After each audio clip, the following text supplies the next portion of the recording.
Hello everyone, national institute of science में आपका स्वागत है। यह लेक्चर फिजिक्स का है, क्लास 12th, चैप्टर नंबर 1 और ये बैच 2026 के लिए तैयार की जा रही है।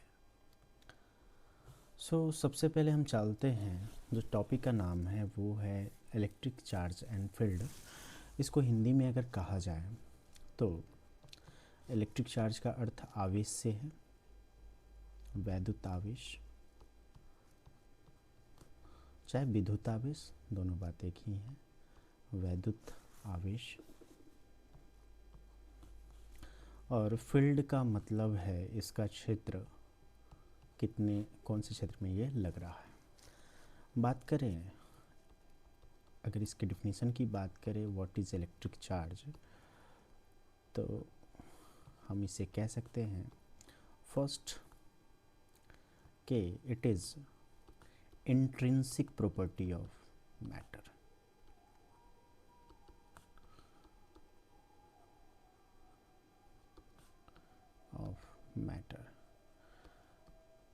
मतलब कि इंट्रिंसिक का अर्थ हुआ यहाँ पे फंडामेंटल की तरह।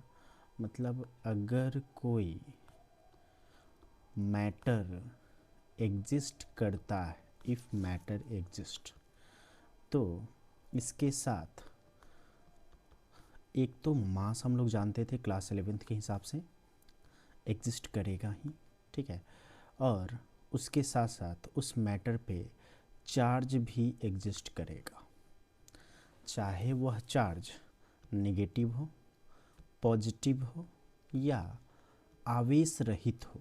मतलब कि चार्ज उस पर नहीं हो, और चार्ज नहीं होने का मतलब चार्ज के एब्सेंस का नहीं है। वहाँ पे चार्ज का मीनिंग होता है जितने पॉजिटिव चार्ज है उतना ही निगेटिव चार्ज है वहाँ पे, और दोनों मिलकर न्यूट्रल हो जाता है। मतलब कि वहाँ पे चार्ज है, लेकिन नेगेटिव और पॉजिटिव समान मात्रा में चार्ज है, और दोनों मिलकर वहाँ का टोटल चार्ज शून्य के बराबर कर पाता है। ठीक है, ये है इलेक्ट्रिक चार्ज। और दूसरी डिफिनीशन के तौर पे अगर हम कह सके इलेक्ट्रिक चार्ज है क्या, तो हम कह सकते हैं कि किसी मटेरियल का प्रॉपर्टी है, किसी मटेरियल का प्रॉपर्टी है जो क्या दिखाता है,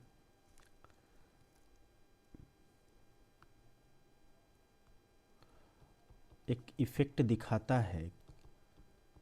वो इफ़ेक्ट है इलेक्ट्रिक एंड मैग्नेटिक। मतलब कि चार्ज किसी दूसरे पदार्थ पे, मान लिया कि किसी एक पदार्थ पे चार्ज है, तो किसी दूसरे पदार्थ पे अगर उस पे चार्ज है तो वहाँ पे अपनी एक इलेक्ट्रिक प्रॉपर्टी चाहे मैग्नेटिक प्रॉपर्टी दिखाता है, चाहे नहीं, दोनों दिखाता है। चार्ज के पास दोनों गुण होते हैं, इलेक्ट्रिक और मैग्नेटिक। ये आगे चल के चैप्टर्स में हम बात करेंगे। तो यहाँ से हम कह सकते हैं the property of material by which it exert or experience electric and magnetic effect is called electric charge. मतलब कि इलेक्ट्रिक चार्ज वैसा क्वांटिटी है, प्रॉपर्टी है जो किसी दूसरे चार्ज पे इलेक्ट्रिक या मैग्नेटिक प्रॉपर्टी को दिखाता है। अगर एग्जाम्पल के तौर पे बात करें तो हम लोग ये जो कपड़े होते सिंथेटिक कपड़े हैं, तो इस सिंथेटिक कपड़े में स्पार्क्स कभी कभी होते हैं, तो ये किसकी वजह से होते हैं? चार्ज की वजह से होते हैं। अगर नेक्स्ट बात करें तो आकाश में जो लाइटनिंग होती है, लाइटनिंग अर्थात हम लोग उसको ठनका भी कहते हैं, ठनका, लाइटनिंग, ठीक है, थंडर, ठीक है, ये सारी चीज़ें जो होती है, वो स्पार्क जो नज़र आता है वो किसकी वजह से है? चार्ज की प्रॉपर्टी है। आगे हम बात करते हैं कि चार्ज किस किस अवस्था में रह सकता है। तो चार्ज हमको दो अवस्था में रहती है। अब इसके पहला है इलेक्ट्रोस्टैटिक। क्या है? इलेक्ट्रोस्टैटिक। अब इसमें क्या करते हैं कि चार्ज एट रेस्ट होता है, उस समय उसकी प्रॉपर्टी को हम जानते हैं, पढ़ते हैं, स्टडी करते हैं। मतलब कि यह इलेक्ट्रोस्टैटिक किसकी property, when charge at rest है, रुका हुआ चार्ज है, आराम कर रहा है चार्ज, उस केस में अगर हम चार्ज की प्रॉपर्टी को पढ़ते हैं तो उस विज्ञान को हम इलेक्ट्रोस्टैटिक कहेंगे। अगर हम हिंदी में बात करें तो विद्युत स्थितिकी हम कह सकते हैं, विद्युत या स्थितिकी या वैद्युत स्थितिकी कहेंगे।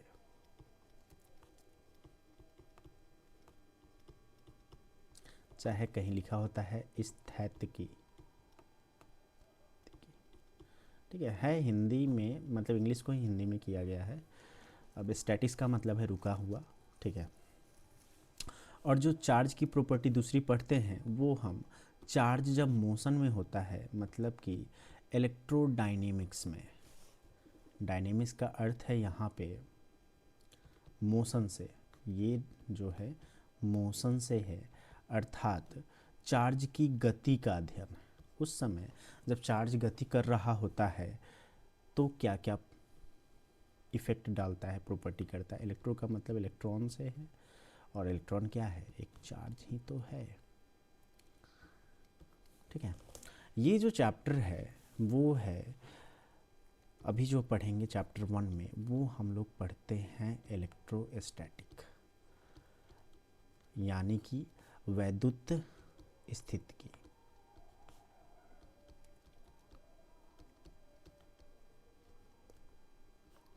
अब चलिए वैद्युत स्थितिकी की बात करें तो अगर हम इसकी परिभाषा दें तो हम कह सकते हैं the branch of physics which deals with the study of charge at rest. Branch of physics किसका है भाई? फिजिक्स का ब्रांच है जिसमें हम क्या करते हैं?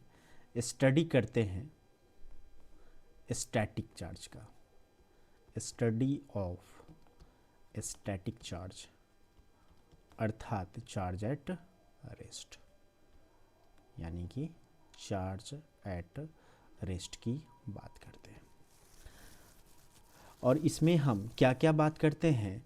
तो इसके फोर्स की बात करते हैं, फील्ड की बात करते हैं, पोटेंशियल की बात करते हैं, ठीक है। और किसके कारण? चार्ज के कारण। फोर्स अर्थात इसको हिंदी में कहेंगे बल, फील्ड अर्थात क्षेत्र, और पोटेंशियल अर्थात विभव की बात करेंगे। हम एनर्जी की भी बात करेंगे, ठीक है। ऐसा नहीं है कि एनर्जी की बात नहीं करेंगे, एनर्जी की भी बात करेंगे, अर्थात ऊर्जा की बात करेंगे, ठीक है। अब हम आगे चलते हैं चार्ज के बारे में। चार्ज की कुछ गुण जो है, चार्ज को हिंदी में आवेश कहते हैं, ठीक है।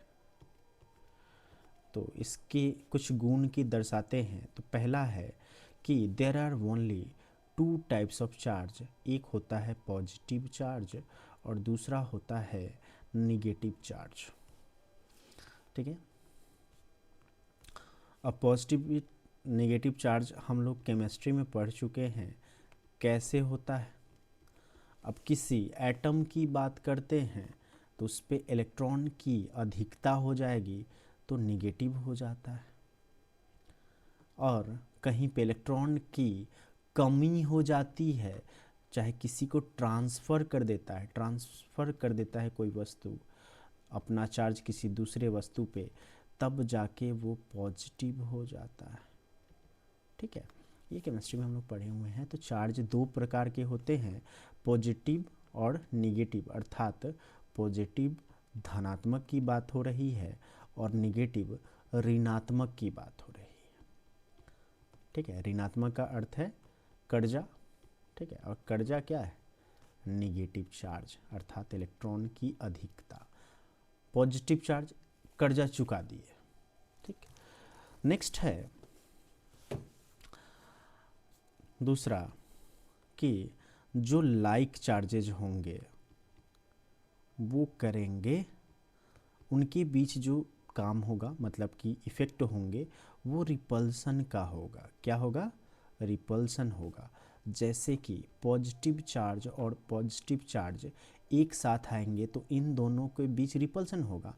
मतलब कि ये वाला जो पहला जो पॉजिटिव चार्ज है 1 2, यह दूसरे वाले को इधर इस पे बल लगा रहा होगा, दूसरा वाला पहले वाले को इधर बल लगा रहा होगा। इस तरह से एक दूसरे को विपरीत दिशा में धकेल रहा होगा, मतलब कि रिपल्सन कर रहा होगा।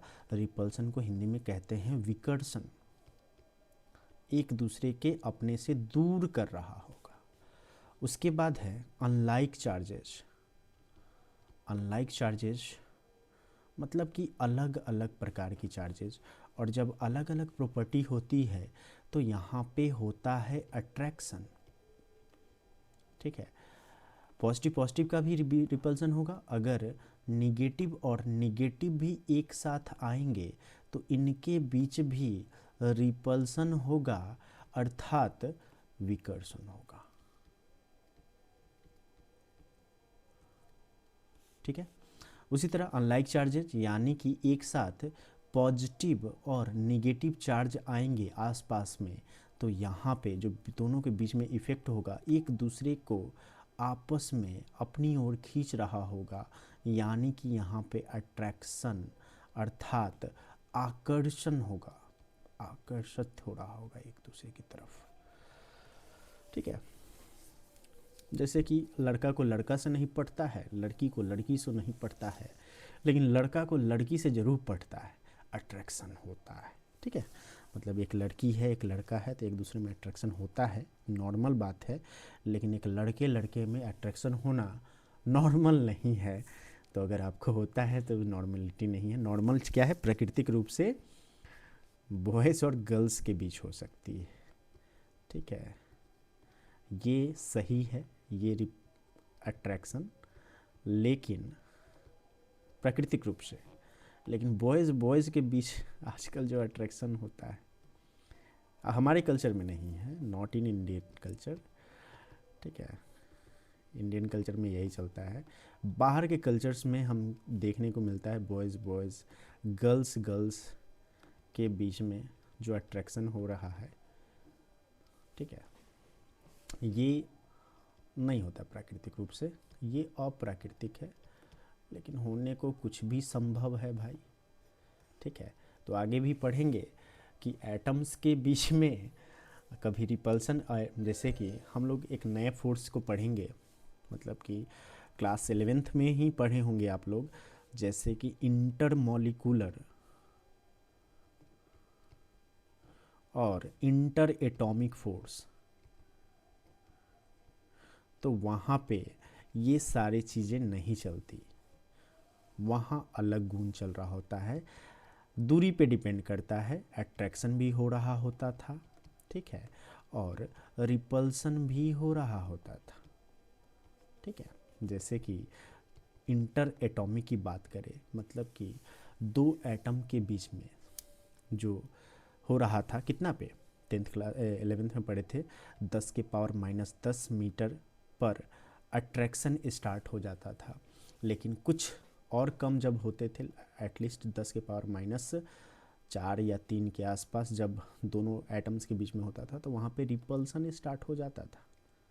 मान लीजिए -3 ही है, पूरी तरह से हमें याद नहीं, तो वहाँ रिपल्सन स्टार्ट हो जाता था, ठीक है। तो अलग अलग चीज़ें हैं, लेकिन प्राकृतिक रूप से यही होता है, ठीक है। लाइक चार्जेस रिपेल करता है और अनलाइक चार्जेस क्या करते हैं, अट्रैक्ट करता है।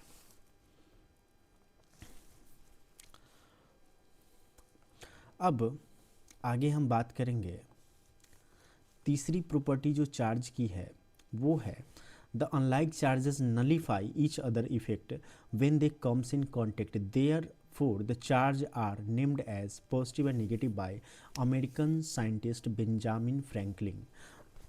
मतलब कि जो पॉजिटिव और निगेटिव का जो कॉन्सेप्ट दिया था किसने? बेंजामिन फ्रैंकलिन ने दिया था। किसने दिया था? Benjamin Franklin. और हमने इसे जो और भी पीछे की क्लासेस थी जैसे कि क्लास 3 4 वहाँ पे हम लोग बेंजामिन फ्रैंकलिन के बारे में पढ़े थे कि एक बार पतंग उड़ा रहे थे ये, ठीक है।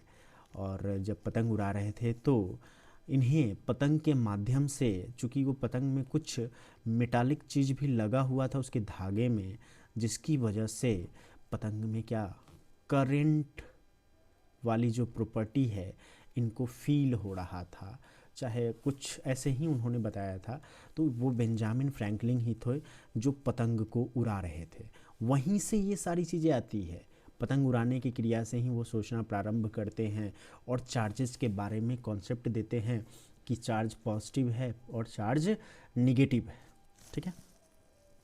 तो हम लोग बचपन में पढ़े हुए हैं। नेक्स्ट है, जो नेक्स्ट पॉइंट यहाँ पे होगा वो है normally the material are electrically neutral, they do not contain charge because their charges electron and protons are exactly balanced. मतलब कि नॉर्मली वो लोग, मतलब कि जो एटम होते हैं चार्ज नहीं होता है उसमें, ठीक है। मतलब कि जितने इलेक्ट्रॉन की संख्या होती है उतने ही प्रोटॉन की संख्या होती है। किसी भी एटम में, एटम जो बना होता है इसमें क्या होता है, जितनी संख्या इलेक्ट्रॉन की होती है, नंबर ऑफ इलेक्ट्रॉन्स, उतनी ही संख्या नंबर ऑफ प्रोटॉन्स की होती है। और दोनों पे चार्ज समान होते हैं तो एक दूसरे को क्या करते हैं, ये नलीफाई कर देता है। मतलब कि जो एटम होता है कैसा होता है, एटम होता है न्यूट्रल होता है, ठीक है। एटम होता है न्यूट्रल। लेकिन एक और चीज़ है, न्यूट्रल का मीनिंग क्या है? ये नहीं है कि वहाँ पे चार्ज नहीं है, चार्ज है। मान लिया कि कोई भी पदार्थ है, एटम है, चाहे कुछ भी है, और वहाँ पे अगर चार्ज नहीं है तो इसका मीनिंग है कि वहाँ पे उस पदार्थ में जितना पॉजिटिव है उतना निगेटिव है, और ये पॉजिटिव और निगेटिव एक दूसरे को नलीफाई करके बैलेंस कर देता है, और वो पदार्थ कैसा हो जाता है, न्यूट्रल हो जाता है। यानी कि आप कह सकते हैं आवेशहीन हो जाता है।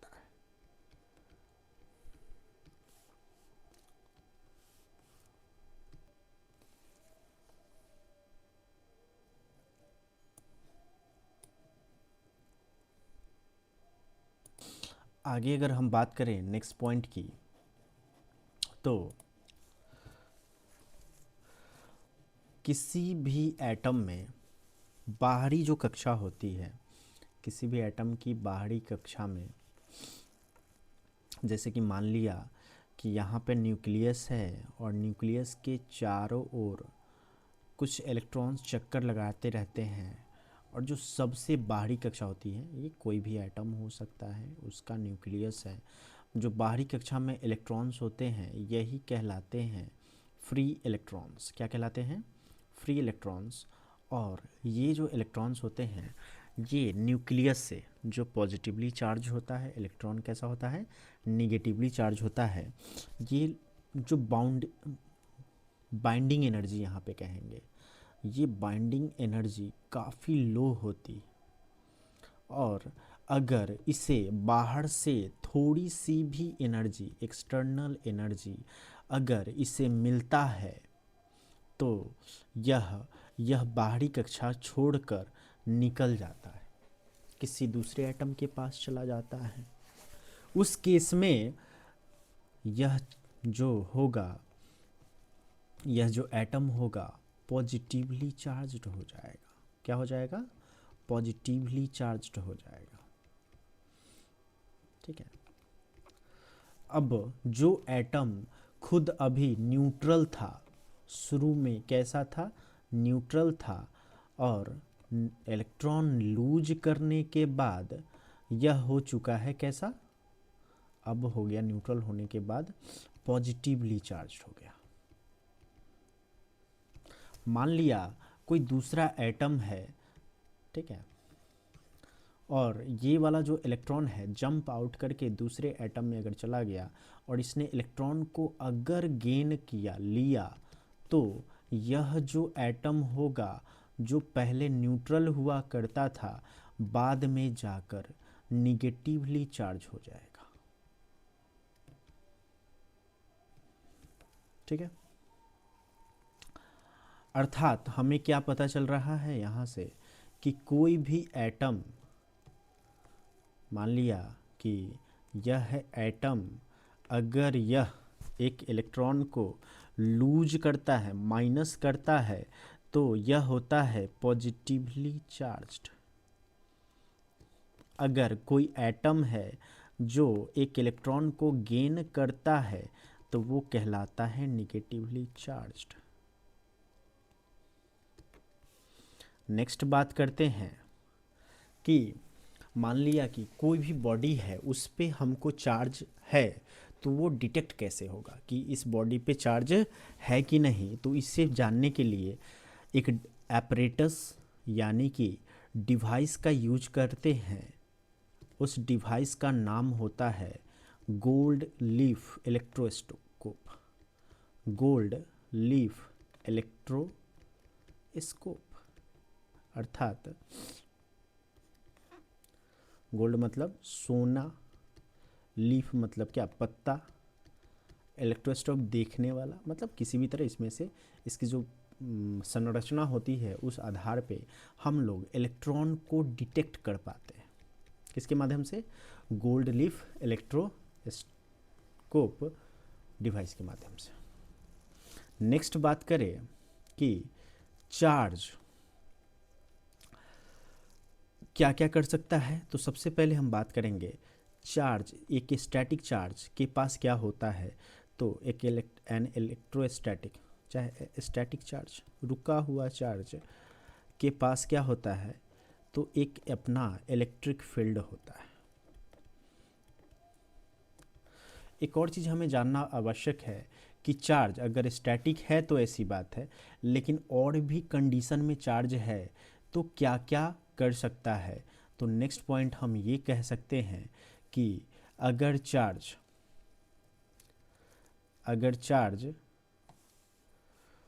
रेस्ट में, फर्स्ट कंडीशन एट रेस्ट है, तो यह चार्ज इलेक्ट्रिक फील्ड प्रोड्यूस करेगा। इलेक्ट्रिक फील्ड, अगर यही चार्ज एट मोशन है तो क्या होगा, जब चार्ज मोशन में होता है तो यह चार्ज इलेक्ट्रिक करंट कहलाता है। क्या कहलाता है, इलेक्ट्रिक करंट। और जो इसका इफेक्ट होता है वो होता है मैग्नेटिक इफेक्ट। क्या होता है, मैग्नेटिक इफेक्ट होता है। अगर आगे बात करें कि ये मैग्नेटिक इफेक्ट होने का जो कारण होगा, यहाँ मोशन में तो है लेकिन इसकी जो वेलोसिटी होगी यह वेलोसिटी हो जाएगा कांस्टेंट। मतलब कि ये चार्ज नॉन एक्सेलरेटेड है। क्या है, नॉन एक्सेलरेटेड है। वेलोसिटी कांस्टेंट होने का मतलब क्या है कि वहाँ पे एक्सेलरेशन जीरो है। तीसरा कंडीशन ये होगा कि मोशन में ही रहे वो चार्ज, लेकिन वेलोसिटी यहाँ कांस्टेंट नहीं, मतलब कि वेरिएबल है, चेंज हो रहा है। मतलब कि एक्सेलरेटेड चार्ज, कैसा है, एक्सेलरेटेड चार्ज है। तो उस केस में इलेक्ट्रिक फील्ड तो उत्पन्न होगा ही, साथ में मैग्नेटिक फील्ड भी उत्पन्न होगा। और एक और चीज़ साथ में उत्पन्न होगा जिसको हम कहेंगे ईएम वेव। यानी कि हमारे पास तीन कंडीशन है, अगर रेस्ट में है तो इलेक्ट्रिक फील्ड, मोशन में है तो electric field plus magnetic field, मतलब इस केस में इलेक्ट्रिक फील्ड भी उत्पन्न होता है, ठीक है, और साथ में मैग्नेटिक फील्ड भी। लेकिन कब? जब वेलोसिटी कांस्टेंट है। लेकिन अगर वह मोशन में है लेकिन साथ में वेलोसिटी वेरिएबल है, यानी कि वह चार्ज एक्सेलरेटेड है, तो उस केस में हमारे पास इलेक्ट्रिक फील्ड, मैग्नेटिक फील्ड और ईएम वेव उत्पन्न होगा। तो इसकी चर्चा जो इलेक्ट्रिक फील्ड होगी, पहली की चर्चा हमें चैप्टर नंबर 1 और चैप्टर नंबर 2 में करना है। आप कहे तो चैप्टर नंबर 3 भी कह सकते हैं, ठीक है। चैप्टर नंबर 1 है electric charge and field, second है इलेक्ट्रिक पोटेंशियल एंड कैपेसिटेंस, और थर्ड है करंट इलेक्ट्रिसिटी। जो मैग्नेटिक फील्ड होगा वो चौथा चैप्टर में होगा, मतलब कि मूविंग चार्ज एंड मैग्नेटिज्म, और पांचवा चैप्टर में इसका इस्तेमाल होगा, ठीक है, इसको जानेंगे। और ये सारी चीज़ें प्लस आप 6-7 भी कह सकते हैं, लेकिन ये जो चीज़ होगा ये चैप्टर नंबर 8 में जानेंगे, चैप्टर नंबर 9 में भी इसका इस्तेमाल है, चैप्टर नंबर 10 में भी इस्तेमाल है, ठीक है। तो आप देखिएगा चैप्टर 1 to 8 एक दूसरे से इंटर रिलेटेड है। आप इसमें से कोई चैप्टर को स्किप करके बीच में से नहीं पढ़ सकते, ठीक है। 9 के बाद जो चैप्टर्स हैं 9-10 एक साथ पढ़िएगा, और फिर 11th-12th एटम एंड न्यूक्लियाई है, ये एक साथ पढ़िएगा, और फिर 13 है आपका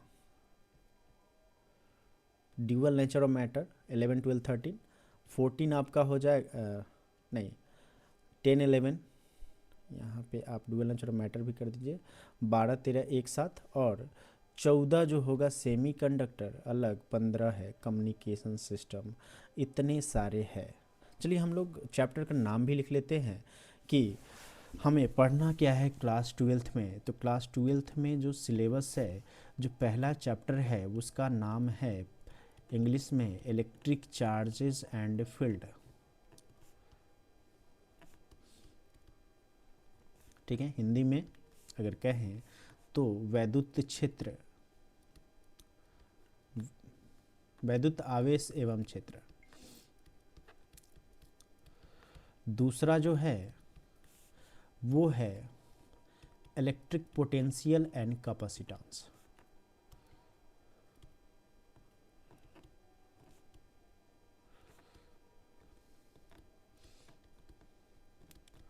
वैद्युत विभव, पोटेंशियल का अर्थ होता है विभव से, और कैपेसिटेंस, कैपेसिटर्स का है, हिंदी में क्या है हमें उतना याद नहीं है। तीसरा है जो चैप्टर वो है करंट इलेक्ट्रिसिटी। कैपेसिटर कैपेसिटेंस का होता है संधारित्र, धारण करने की क्षमता, संधारिता आप कह सकते हैं कैपेसिटेंस को। हाँ, करंट इलेक्ट्रिसिटी को आप कह सकते हैं विद्युत धारा। चौथा जो है आपका चैप्टर वो है मूविंग चार्ज एंड मैग्नेटिज्म। जो चार्ज मूव कर रहा है अर्थात करंट, वो क्या प्रोड्यूस करता है? चुंबकीय क्षेत्र प्रोड्यूस करता है, इसी के बारे में चलना है। मतलब कि मूविंग चार्ज मतलब विद्युत धारा एवं चुंबकत्व।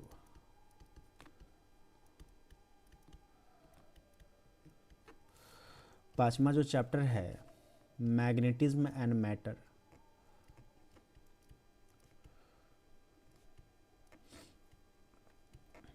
यानी कि चुंबकत्व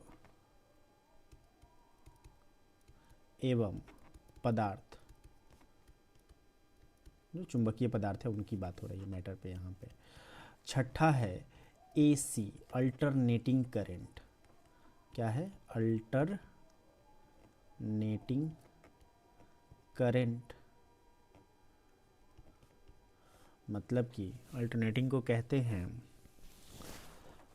जो भी हो साइन वेव के रूप में हम करंट को, मतलब चेंजिंग करंट है। एक हम लोग डीसी पढ़ रहे होंगे किस में, तो ये वाले में चैप्टर नंबर 3 में डायरेक्ट करंट हमको पढ़ना है, ठीक है।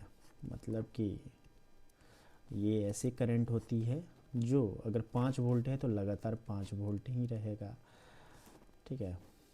दिष्ट धारा इसको हिंदी में कहते हैं, दिष्ट धारा, दुष्ट नहीं दिष्ट। और इस अल्टरनेटिंग करंट को कहेंगे प्रत्यावर्ती धारा कहेंगे, ठीक है। आई थिंक नंबरिंग गलत हो गया, ये 7वां नंबर चैप्टर है। जो 6ठा नंबर चैप्टर है वो है EMI। 6ठा है EMI अर्थात electromagnetic induction.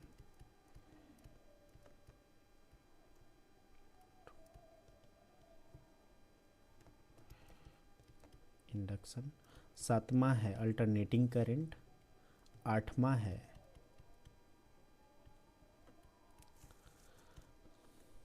EM wave, electromagnetic wave. 9 number chapter है रे ऑप्टिक्स। 10 नंबर चैप्टर है वेव ऑप्टिक्स। 11 है ड्यूअल नेचर ऑफ मैटर।